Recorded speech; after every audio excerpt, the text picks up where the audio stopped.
Assalamualaikum warahmatullahi wabarakatuh. Salam sejahtera bagi kita semua. Salam dan bahagia Bapak Ibu Guru penggerak.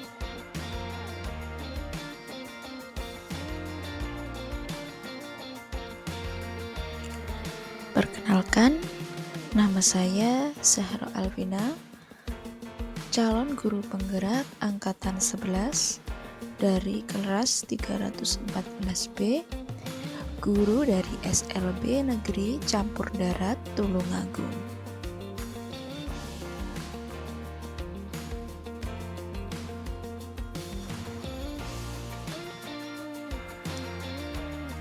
Pada video kali ini, saya akan memaparkan tentang aksi nyata modul 1.4 budaya positif.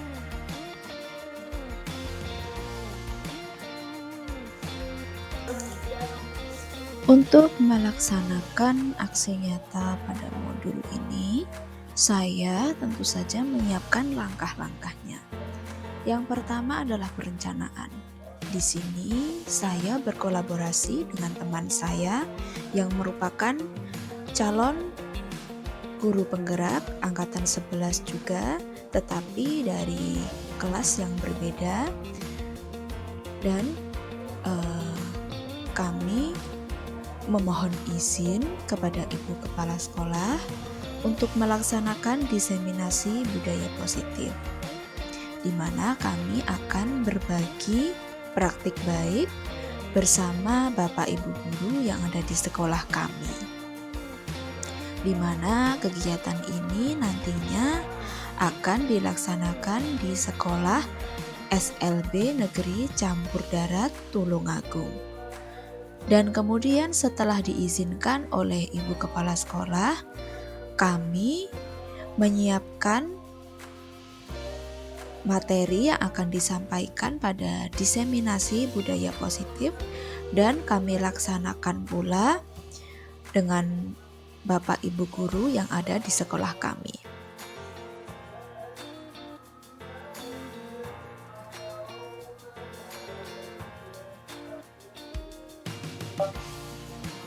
Ini adalah profil saya Zahra Alvina, CGP angkatan 11, dan juga ibu pengajar praktik saya yaitu Ibu Wulan Setiorini SPD. Saya berasal dari kelas 314B, Kabupaten Tulungagung.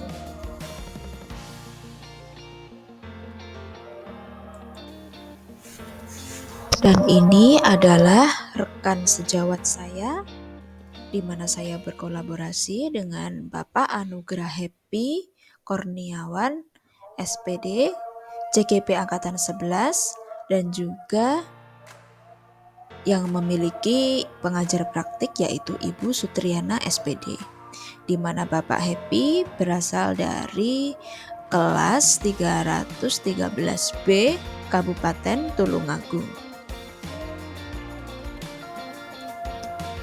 Ini adalah video ketika saya bersama teman CGP saya dari kelas lain yang bernama Bapak Anugrah Happy untuk memohon izin kepada Ibu Multazamah selaku Kepala SLB Negeri Campur Darat Tulungagung.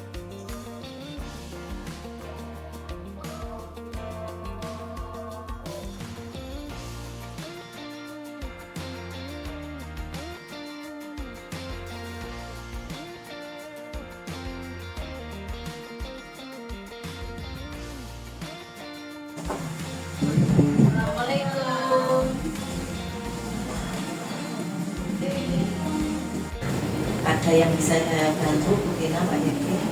Ya Bu, mohon izin, hari ini kita sama Bu Firman, saya sama Bu Firman mau melakukan diseminasi budaya positif begitu untuk aksi nyata gitu. Iya. Terus untuk pelaksanaan budaya positifnya rencananya apa programnya? Nanti kita ada menerangkan tentang sekitar segitiga restitusi sudah diaplikasikan di kelas? Belum. Ya, rencananya apa kegiatan selain restitusi untuk untuk penerapan budaya positifnya yang di kelas ya. Oh, kalau kita kemarin udah membuat itu Bu, apa namanya, video tentang Gitu ya. Untuk penerapannya di kelas ke siswa yang untuk penumbuhan budaya positifnya dan bentuk apa? Pertama kita membuat kesepakatan kelas Kesepakatan dulu. kelas gitu Iya. ya. Kemudian mengajak anak-anak untuk membuat keyakinan kelas. Oh gitu. Oke. Nanti itu direalisasikan ya di kelas, terus nanti hasil dari kegiatan yang dilaksanakan di kelas bisa didiseminasikan kepada teman-teman supaya nanti guru-guru yang lain juga mengikuti apa yang dilakukan oleh Bu Bina dan Pak Devi gitu ya. Terima kasih Bu Selma. Sekiranya itu saja, kami akan melakukan diseminasi. Ya siap, semoga lancar dan sukses, tetap semangat. Terima kasih Bu Selma. Sama-sama.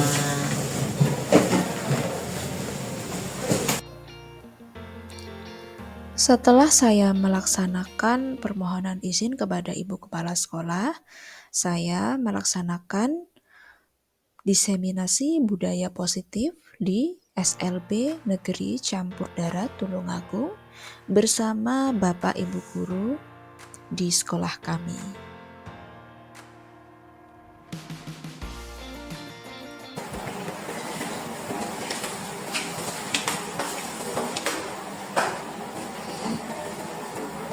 Assalamualaikum warahmatullahi wabarakatuh. Selamat siang Bapak Ibu, mohon maaf mengganggu waktunya siang ini.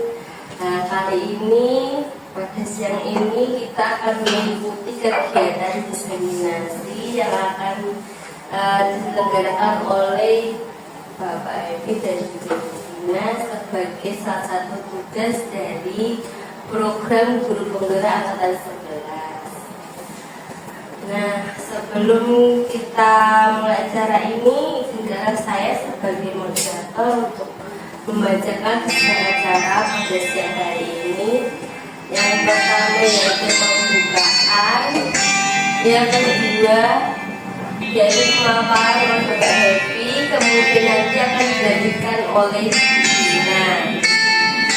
Yang ketiga, setelah pemaparan ini Bapak Ibu bisa memberikan masukan maupun saran dan juga pertanyaan kepada materi. Dan untuk mempersingkat waktu, marilah kita membaca pada siang hari ini dengan membaca basmalah bersama. Bismillahirrahmanirrahim. Selanjutnya saya persilakan kepada Pak Happy untuk memaparkan materi pada siang hari ini.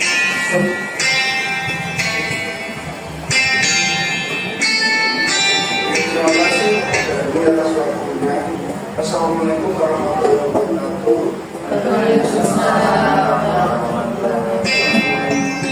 Perkenalkan, saya Anugrah Gunawan, salah satu CGP dari SLB Negeri Campur Darat Tulungagung 11. Saya di sini akan mencoba berbagi tentang budaya progresif positif di Bapak Ibu. Dan saya akan ditemani oleh teman saya seperti juga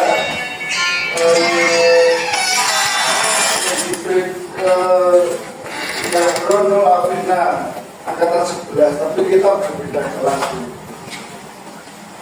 Tunggu Bu Bina.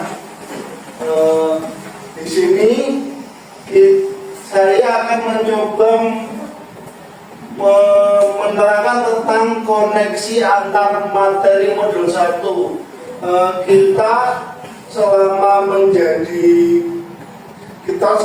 2 bulan ini sudah menjadi guru penggerak, kita sudah belajar tentang berapa modul ya. Ada modul 1.1, modul 1.2, 1.3 dan modul 1.4.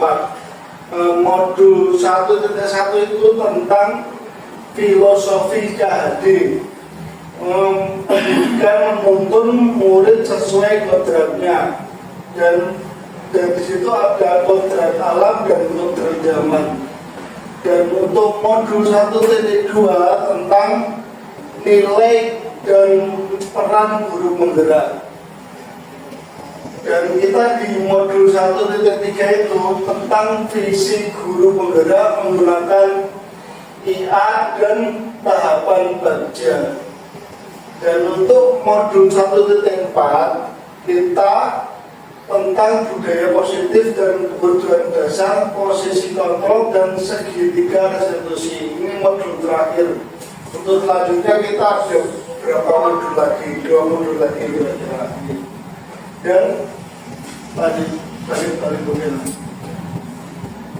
Dan di modul 1.1 sampai 1.4 itu membentuk beberapa karakter.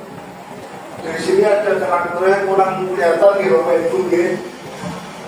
Dan ini mewujudkan untuk kita merdeka belajar. Itu salah satu tujuan kita untuk guru penggerak ini.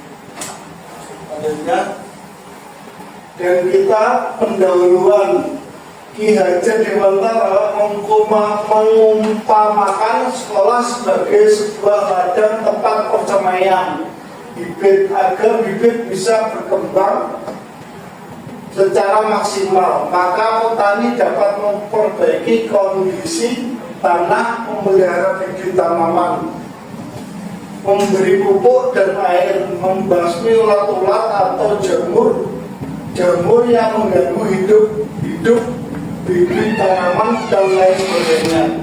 Dari uraian tersebut kita dapat memahami bahwa sekolah digunakan sebagai tanah tempat bercocok tanam, sehingga guru harus mengusahakan sekolah jadi lingkungan yang menyenangkan, menjaga dan melindungi murid dari hal-hal yang tidak baik. Dengan demikian, karakter murid tumbuh dengan baik sesuai dengan profil pelajar Pancasila. Salah satu cara yang dilakukan guru dalam membantu siswa tumbuh maksimal mempunyai karakter profil pelajar Pancasila adalah dengan membangun budaya positif yang berpihak pada murid, membangun keyakinan atau visi sekolah yang menumbuhkan dan mengembangkan budaya positif. Dalam mewujudkan budaya positif perlu adanya disiplin positif. Mari kita bahas tentang konsep disiplin positif dan motivasi melakukan disiplin positif dalam budaya positif. Selanjutnya Mafina. Dan di budaya positif kita ada beberapa langkahnya. Ada disiplin positif dan nilai-nilai bagian universal, dan teori hukuman dan marga restitusi. Dan sini ada kita membuat keyakinan kelas ini, Bapak Ibu ya. Dan kita pada kebutuhan dasar manusia dan dunia berkualitas. Dan tentang restitusi ya. 5 posisi kontrol nanti kita akan membahas lebih lanjut. Dan restitusi ini ada segitiga restitusi. Selanjutnya bagaimana? Dan kita disiplin dan nilai bajikan universal. Diana Gosen menyatakan bahwa kata disiplin berasal dari bahasa Latin disiplina yang berarti belajar. Kata disiplina juga berasal dari akar kata yang sama, yaitu disiplin atau murid atau penuntut. Diana juga menyatakan bahwa disiplin juga berkonotasi dengan disiplin diri siswa. Disiplin diri dapat membuat seseorang menggali semua potensi dirinya untuk mencapai satu tujuan, sesuatu yang dihargai dan bermakna. Selanjutnya, Nah, ini adalah 3 motivasi perilaku manusia. Di sini ada 3 ya. Untuk menghindari kenyamanan hukuman, ketidaknyamanan hukuman, dan selanjutnya untuk mendapatkan imbalan atau penghargaan dari orang. Terus selanjutnya untuk menjadi orang yang mereka inginkan dan menghargai diri sendiri dengan nilai-nilai yang mereka percayai. Nah, ini nomor satu ya, untuk menghindari ketidaknyamanan atau hukuman. Ini adalah tingkat terendah dari motivasi perilaku manusia. Biasanya orang-orang yang motivasi perilakunya untuk menghindari hukuman atau tidak nyaman akan bertanya, apa yang akan terjadi jika saya tidak melakukannya?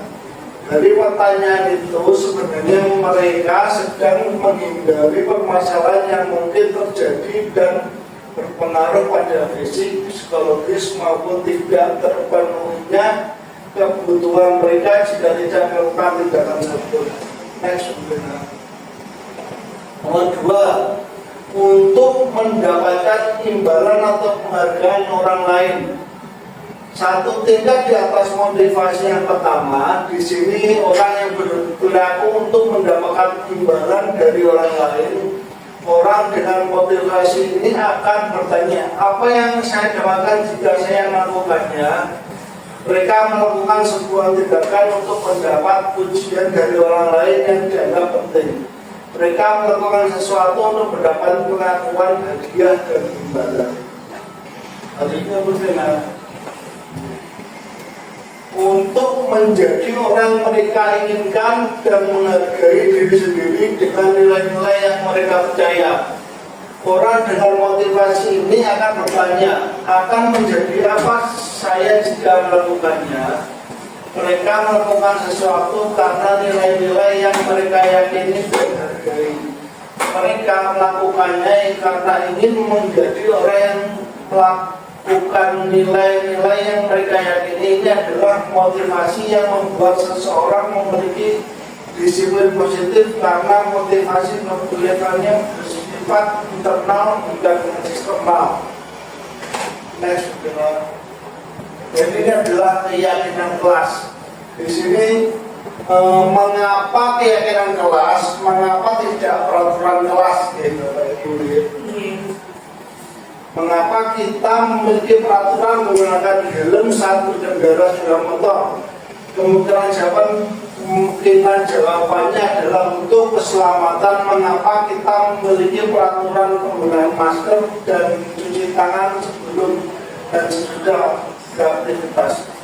Kemungkinan jawabannya adalah untuk kesehatan dan keselamatan. Ini jawabannya mengapa untuk keyakinan kelas. Selanjutnya, nilai keselamatan dan kesehatan, nilai yang disebut sebuah keyakinan, yaitu nilai kebajikan atau prinsip-prinsip universal yang telah disepakati bersama. Menurut Goshen 1998, suatu keyakinan akan lebih memotivasi dari dalam. Seseorang lebih tergerak dan bersemangat dalam menjalankan keyakinannya daripada ikuti serangkaian peraturan.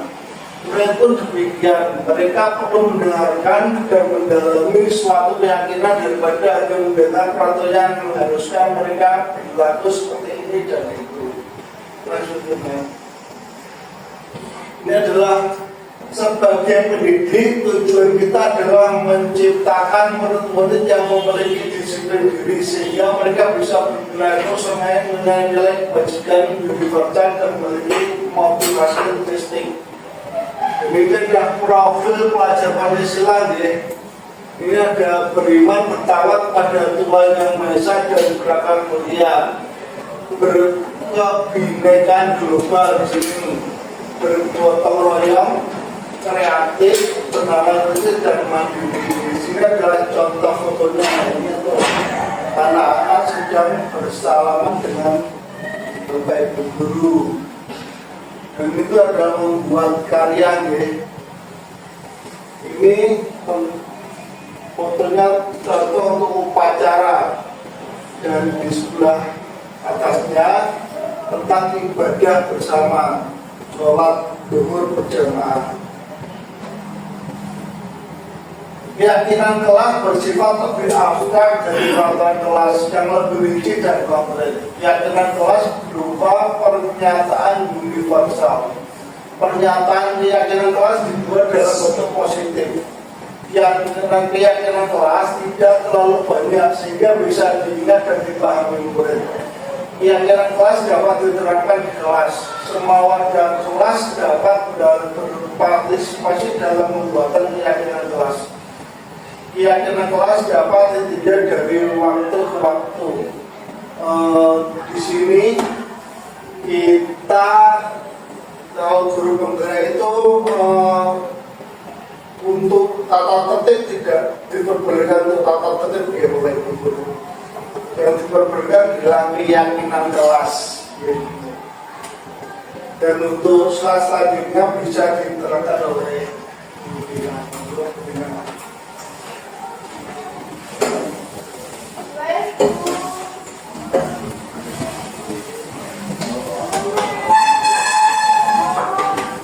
Terima kasih.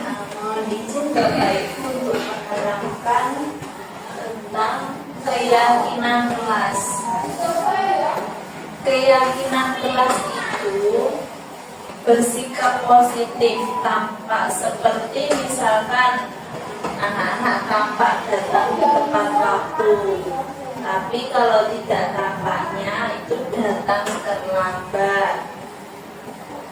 Kemudian untuk tampak seperti membantu teman yang kesusahan, tidak tampak seperti itu adalah acuh pada teman yang kesusahan.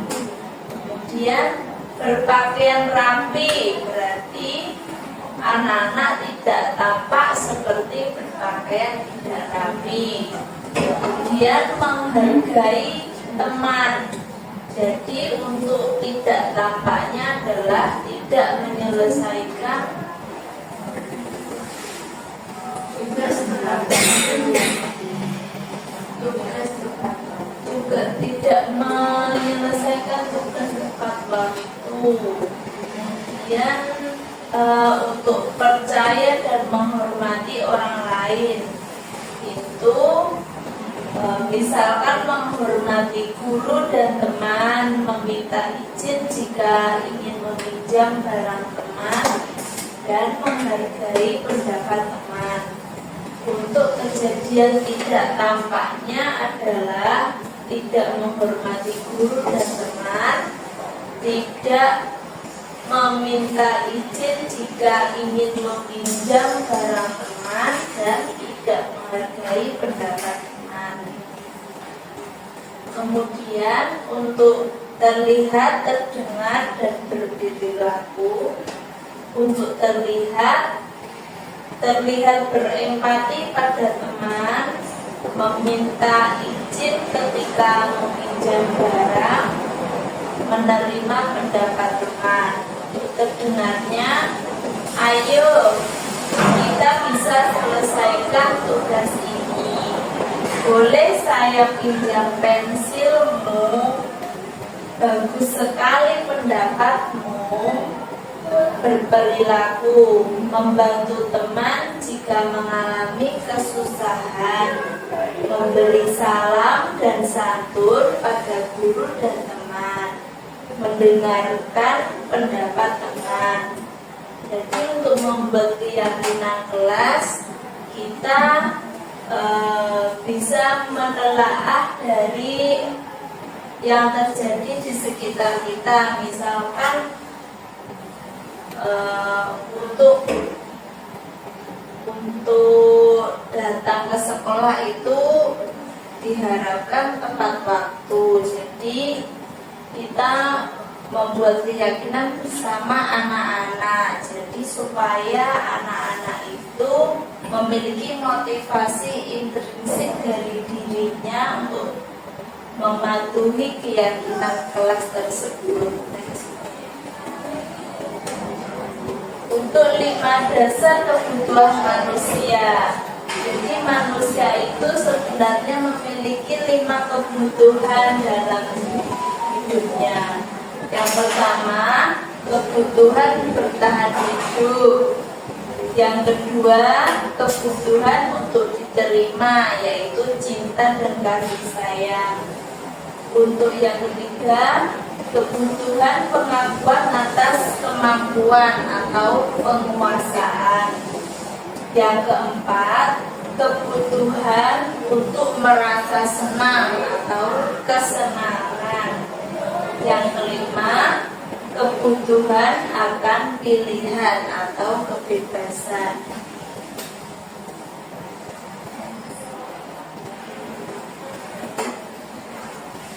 Kemudian 5 posisi kontrol dari guru.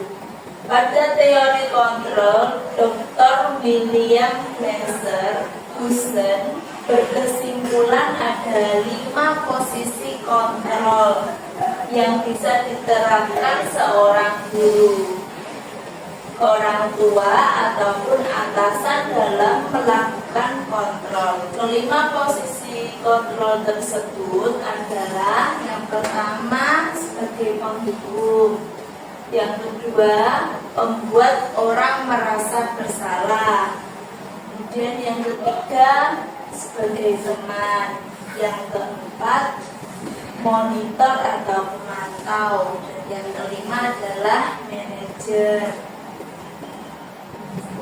Untuk tipe penghukum, yaitu seorang penghukum bisa menggunakan hukuman fisik atau verbal. Mereka yang menggunakan posisi kontrol sebagai penghukum memiliki prinsip sekolah memerlukan sistem atau alat yang dapat menekan murid. Guru akan berkata, patuhi aturan saya, kamu selalu salah. Jadi misalkan siswa memiliki kesalahan, misalkan terlambat, jadi langsung diberikan hukuman push up 50 kali, atau dihukum membersihkan satu sekolahan sendirian. Ya, itu contoh sebagai tipe penghukum. Next. Untuk membuat rasa bersalah, pada posisi ini guru bersuara lebih lembut dan menggunakan keheningan yang membuat orang merasa tidak nyaman, bersalah atau rendah diri. Guru akan berkata, gimana kalau orang tua kamu tahu kamu berbuat seperti itu? Ibu sangat kecewa dengan kamu. Berapa kali Bapak harus memberitahu kamu? Di posisi ini murid merasa tidak berharga dan mengecewakan orang yang disayangi. Kemudian posisi sebagai teman. Pada posisi ini guru tidak menyakiti murid, tetapi masih bisa mengontrol murid melalui persuasi. Posisi teman bisa positif dan juga negatif. Positif berupa hubungan baik antara guru dan murid. Negatif berupa timbulnya rasa kecewa. Positif yaitu guru akan berkata, ayolah bantu Bapak ya. Ayo, ingat tidak bantuan ibu selama ini. Ya sudah, tidak apa-apa. Negatifnya, murid akan berkata, saya pikir Bapak atau Ibu teman saya. Hal yang mungkin muncul adalah murid akan bertindak untuk guru tertentu dan bergantung pada guru tersebut.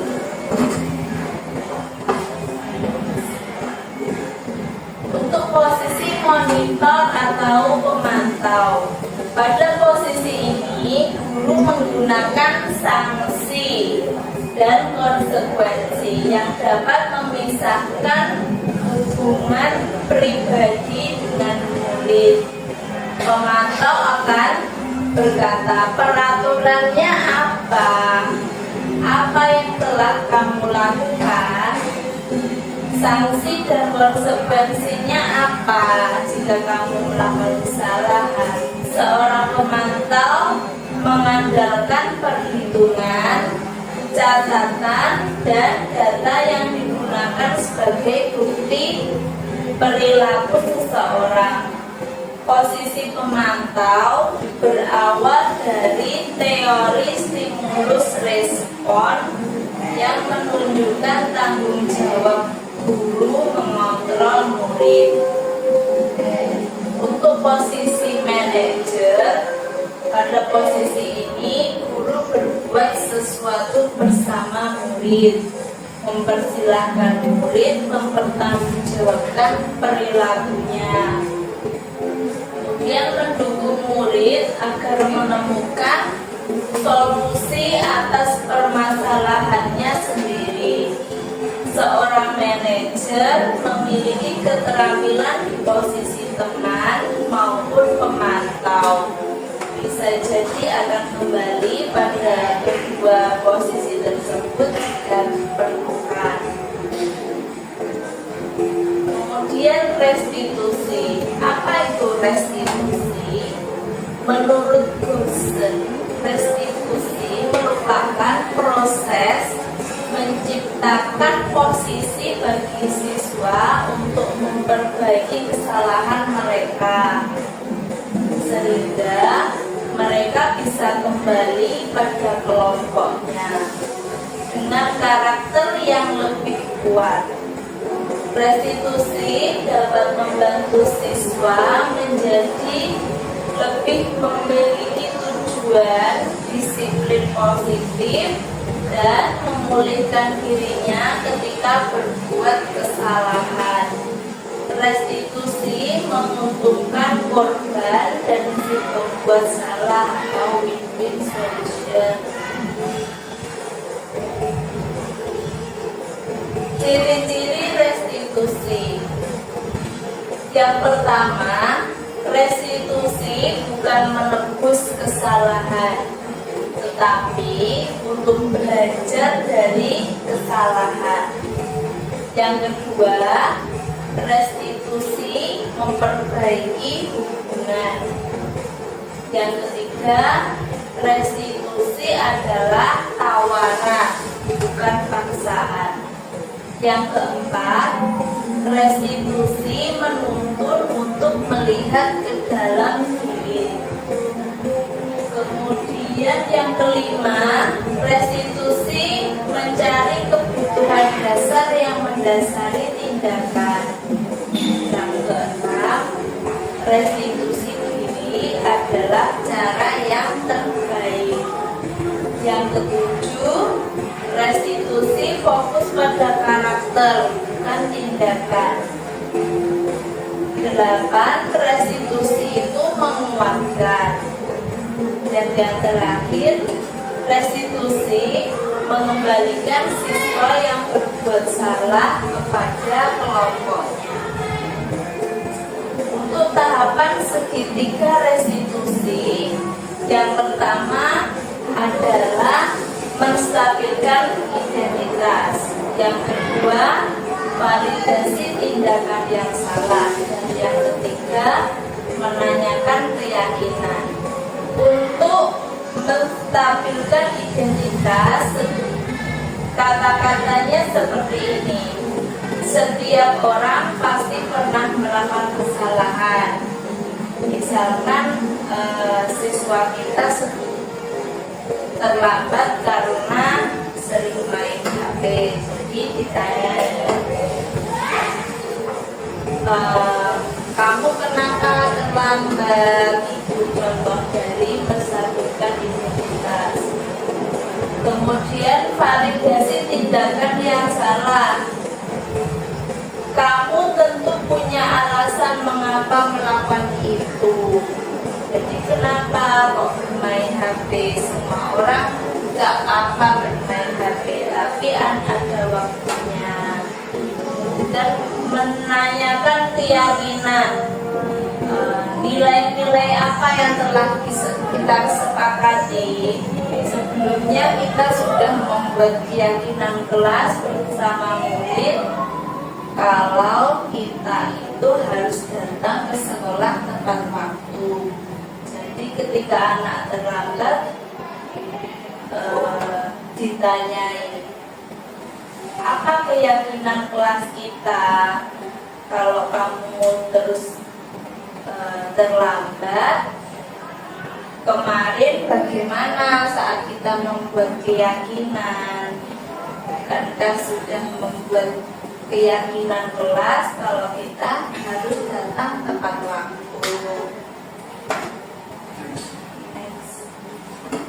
Untuk menstabilkan identitas, sisi ini tadi hanya gambaran nih Bapak Ibu, yang ini untuk penjelasannya. Menstabilkan identitas, sisi ini merupakan bagian dasar dari segitiga yang bertujuan untuk mengubah identitas anak dari yang gagal karena melakukan kesalahan menjadi orang yang sukses. Contoh kalimat yang dapat digunakan kepada anak yaitu, berbuat salah itu tidak apa-apa. Tidak ada manusia yang sempurna. Seperti yang kita tahu, guru juga pasti banyak salahnya. Kita bisa menyelesaikannya. Bapak tidak tertarik untuk mencari siapa yang salah, tapi Bapak ingin mencari solusi dari permasalahan.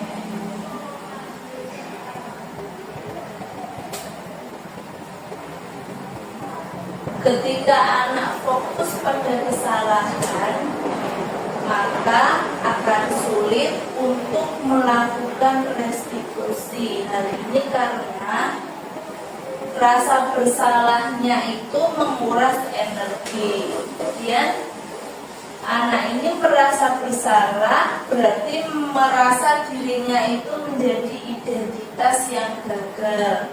Dan rasa bersalah itu membuat kita terperangkap pada masa lalu yang sudah tidak bisa diubah lagi. Untuk tahapan yang kedua adalah validasi tindakan salah.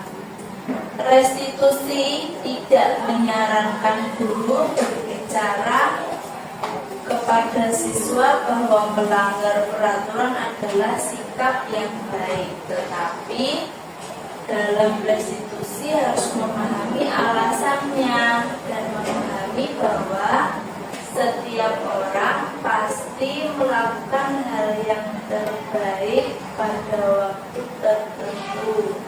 Untuk itu perlu dilakukan validasi terhadap kebutuhan dari siswa dengan menggunakan contoh kalimat berikut ini. Padahal kamu bisa melakukan yang lebih buruk dari ini ya. Kamu pasti punya alasan mengapa melakukan hal itu. Kamu boleh mempertahankan sikap itu, tapi kamu harus menambahkan sikap baru. Yang ketiga, menanyakan keyakinan. Setelah melalui langkah 1 dan 2, maka anak telah siap untuk dihubungkan dengan nilai-nilai yang dipercaya dan berpindah menjadi orang yang diinginkan. Contoh pertanyaan yang dapat digunakan yaitu, apa yang kita percaya sebagai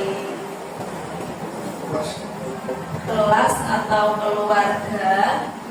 Apa nilai-nilai umum yang kita telah sepakati? Kamu mau jadi orang yang seperti apa? Terima kasih Bapak Ibu, itu dia sedikit pemaparan dari saya dan kami. Untuk selanjutnya bisa dari terima kasih disampaikan kepada Pak Hendri juga tentunya. Selanjutnya Bapak Ibu, saya persilakan untuk Bapak Ibu menyampaikan masukan, saran atau pertanyaan. Saran dulu, saran pertanyaannya bagaimana? Saran ya. Iya. Saran mungkin ini kan powerpointnya sudah bagus ya. Tapi alangkah baiknya itu untuk penulisannya diperhatikan lagi, kan ada beberapa yang itu.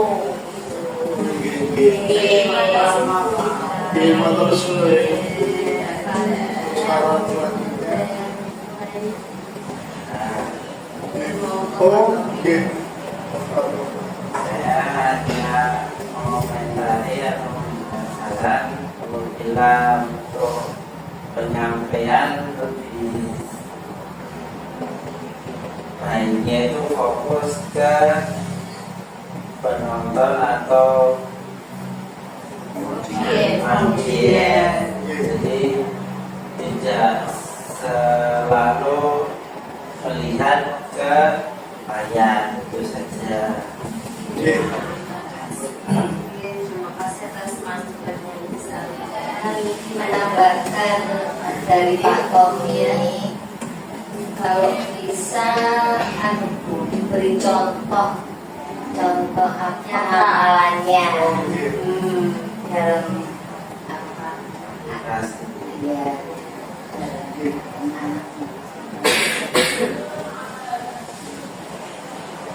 sedikit menambahkan, kalau bisa mengarahkan jangan disampaikan di sini, bisa ke sini atau ke sana. Iya Pak, kalau suwon Pak. Iya,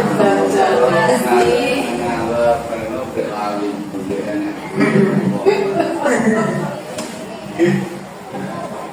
Terima kasih atas masukannya. Kita mungkin ada pertanyaan sekarang.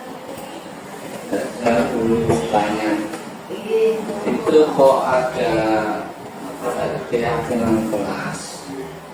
Itu apa bedanya dengan kesepakatan kelas?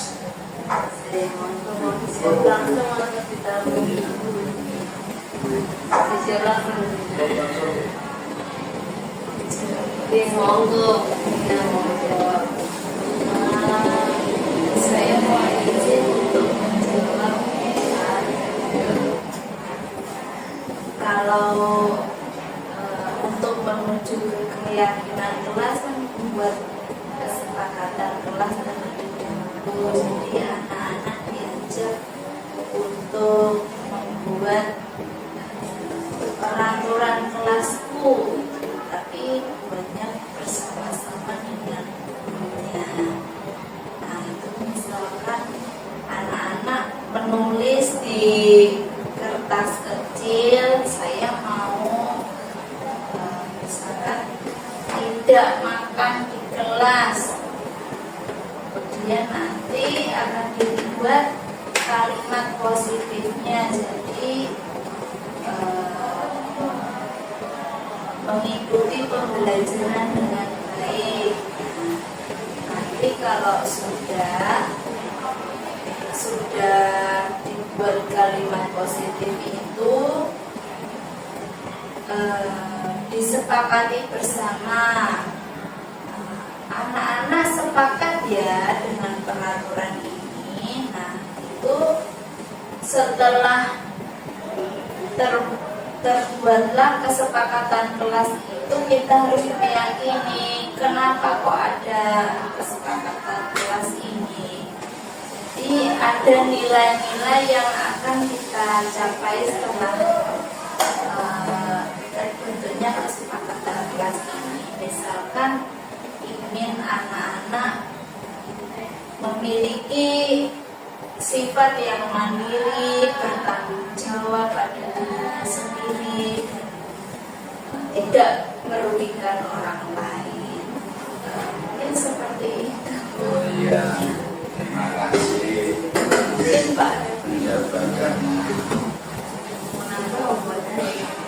Jadi ini kesepakatan kelas sama keyakinan kelas itu sama gitu. Mungkin lebih jika keyakinan kelas itu lebih dengan saya goalnya Ya, ya nggak usah namakan ya. Apa lainnya sudah kita sepakati dan kemudian diyakini. membuat kesepakatan baru membuat keyakinan. Ya. Itu. Ini sama, cuma kan ini nanti diyakini. Yang selanjutnya tadi kita Iya, dari pemaparannya tadi kan ada banyak nih. Salah satunya tentang konsekuensi dan mana. Lantas perbedaannya itu apa tuh? Konsekuensi sama hukuman itu. oh Maksud jawab langsung mau dari katanya itu udah berbeda. Konsekuensi dan hukuman jelas sangat berbeda. Bedanya konsekuensi dengan hukuman itu tetap pada fokus tujuan dan aksinya. Di sini konsekuensi merupakan akibat langsung dari suatu perbuatan yang dilakukan, sedangkan hukuman adalah sesuatu yang dijatuhkan kepada pelaku melalui prosedur keadilan. Dalam ini hukuman seringkali muncul karena kemarahan atau ketakutan. Tindakan hukum berfungsi sebagai pembalasan. Contohnya nih, seseorang yang telah membunuh akan dijatuhi hukuman seperti di penjara seumur hidup. Seringkali hukuman cenderung menghormati hak seseorang untuk mengambil keputusan. Karena jika keputusan tersebut salah, berbeda dengan konsekuensi. Konsekuensi lebih merujuk mengenai pilihan dan tanggung jawabnya atas perilaku. Jadi kalau hukuman tadi apa istilahnya karena untuk hak nah dalam konsekuensi itu yang karena kita melakukan kita mendapatkan.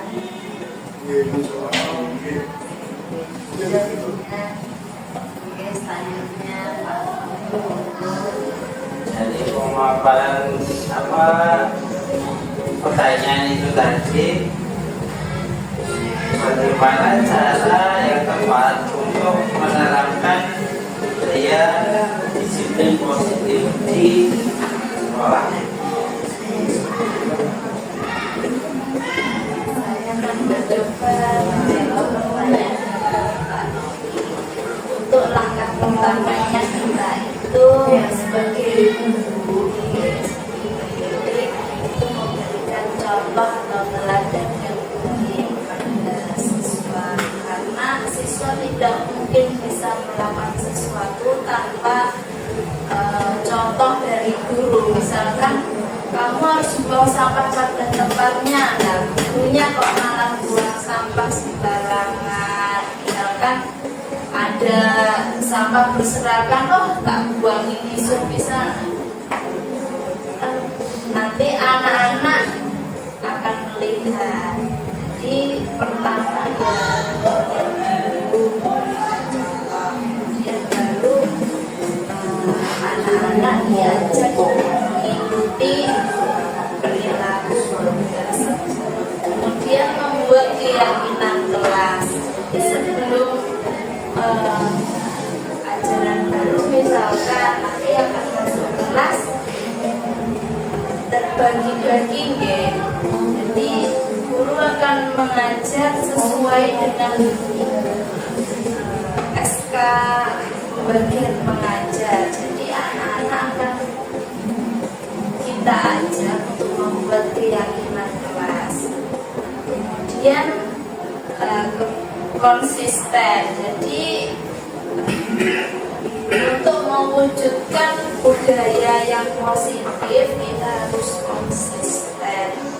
Misalkan disuruh tepat waktu, nggak cuma hari ini saja tepat waktu. Jadi untuk selanjutnya terus dibiasakan tepat waktu baik guru maupun siswa dalam masuk kelas. Kemudian tegas itu bukan berarti galak atau marah-marah, tetapi bila anak-anak masih melakukan kesalahannya, mungkin kita bisa memberikan konsekuensi. Kemudian bekerja sama dengan orang tua untuk membentuk disiplin yang positif itu tidak bisa kita hanya pasrah kepada guru. Jadi sebaiknya kolaborasi dengan orang tua. Jadi kalau mengajarkan disiplin itu tidak hanya di sekolah saja, namun sebaiknya orang tua di rumah itu juga membiasakan anaknya. Mungkin sulit, tapi insya Allah lambat laun pasti ada perkembangan. Terima kasih.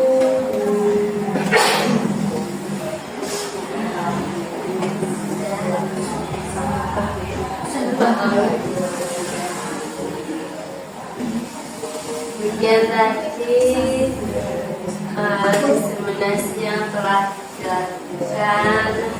Harapannya kita pada siang hari ini sudah mempelajari di antaranya yang pertama, seorang guru diibaratkan sebagai petani.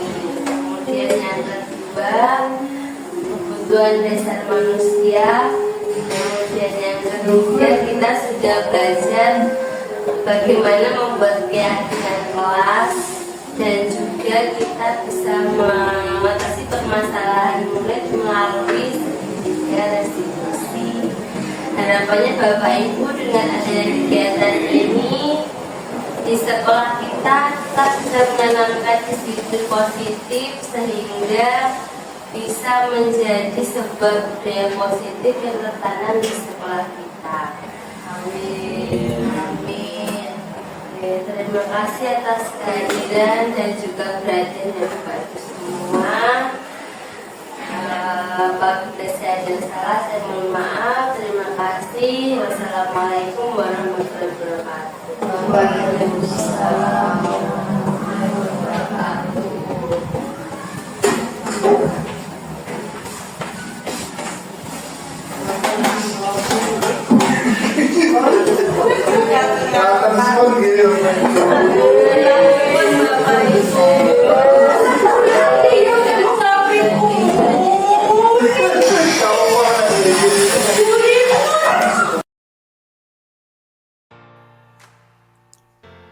Ini adalah video dari kesepakatan kelas yang telah saya buat bersama anak-anak didik saya, di mana kesepakatan kelas merupakan perjanjian atau aturan yang disepakati oleh siswa dan guru di dalam kelas. Kesepakatan ini dibuat untuk menciptakan lingkungan belajar yang nyaman dan produktif. Umumnya, kesepakatan kelas mengatur kehadiran, kedisiplinan, kerjasama, tanggung jawab, dan lainnya. Kesepakatan kelas ini nanti akhirnya akan menjadi keyakinan kelas. Keyakinan kelas itu adalah seperangkat nilai dan prinsip yang disepakati bersama oleh guru dan siswa untuk memandu perilaku dan interaksi di dalam kelas. Keyakinan kelas merupakan disiplin positif yang bisa diterapkan dalam membangun budaya positif di sekolah. Keyakinan kelas dibuat agar siswa mempunyai motivasi internal dan merdeka untuk mewujudkan suasana kelas yang diinginkan. Berarti anak-anak kalau tidak gaduh, kalimat positifnya apa anak-anak? Menjaga ketenangan. menjaga ketenangan.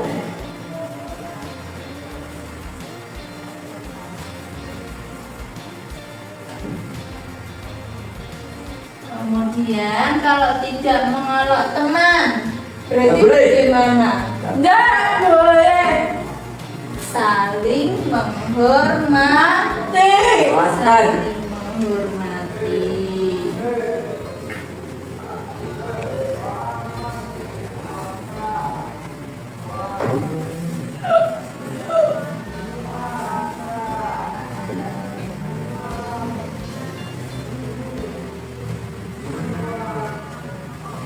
Kemudian tidak boleh mengganggu teman. Sopan. Sopan. Ya sama saja ini ya, saling menghormati. Kalau seragaman sesuai hari, berarti bagaimana? Memakai seragam sesuai aturan.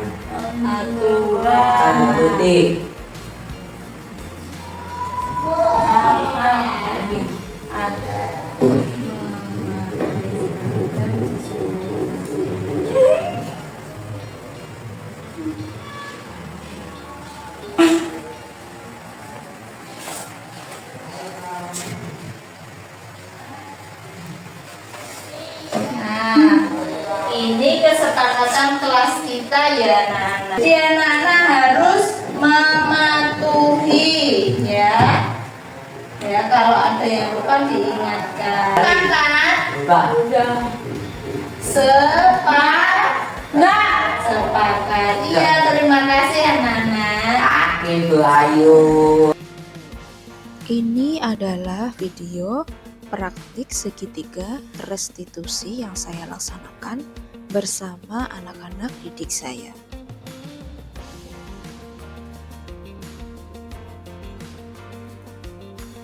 Pada praktik segitiga restitusi yang pertama, dengan skenario Valen adalah murid kelas 7 SMP LP. Dia sering terlambat datang ke sekolah karena keasyikan bermain HP dan tidur larut malam. Hari itu Valen diantar ke sekolah oleh keluarganya. Dia kaget gerbang sekolah sudah ditutup. Untung saja tidak dikunci. Dia langsung berlari menuju ke kelasnya.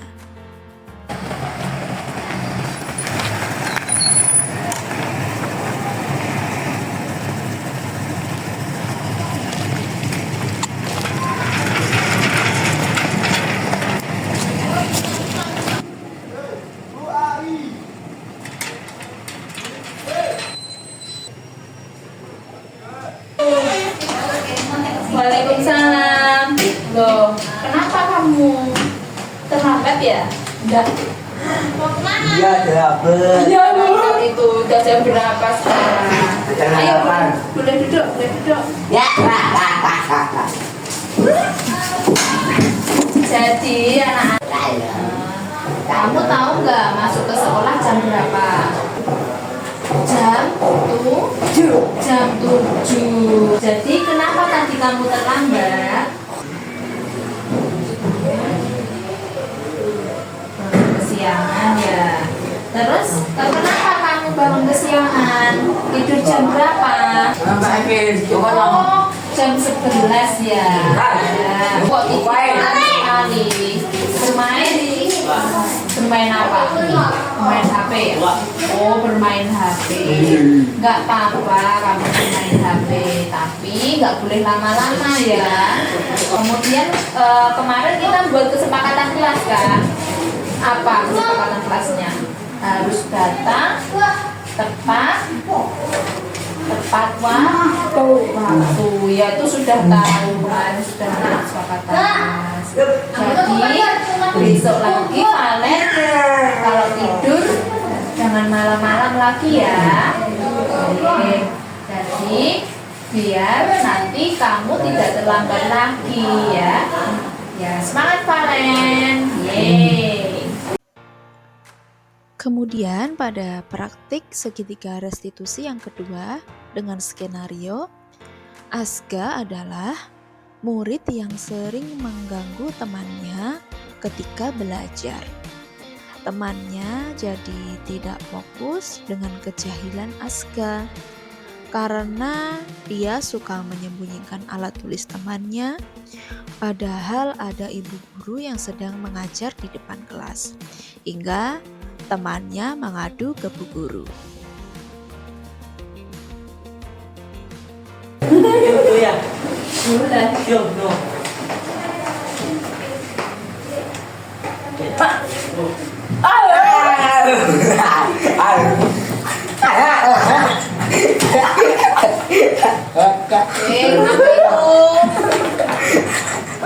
Aska, kamu tahu nggak kenapa ibu memanggil kamu ke sini?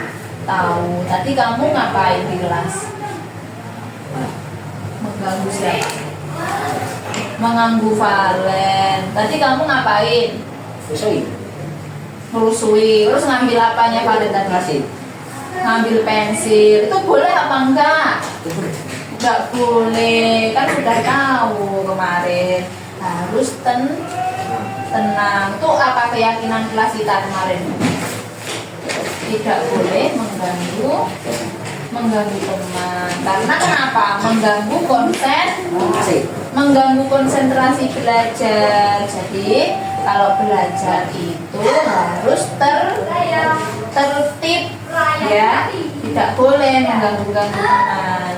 Jadi kamu biar punya teman, ya, tahu kan maksudnya ibunya? Jadi besok lagi harus tenang loh ya, boleh mengganggu teman lagi. Harus selalu semangat kalau belajar. Ya sudah, kamu boleh kembali ke kelasmu. Ini adalah video tanggapan siswa saya.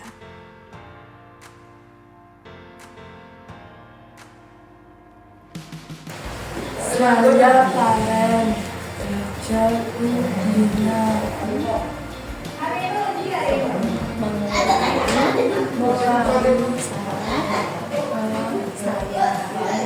jadi terima kasih Senang bersama Senang Esau dan nanti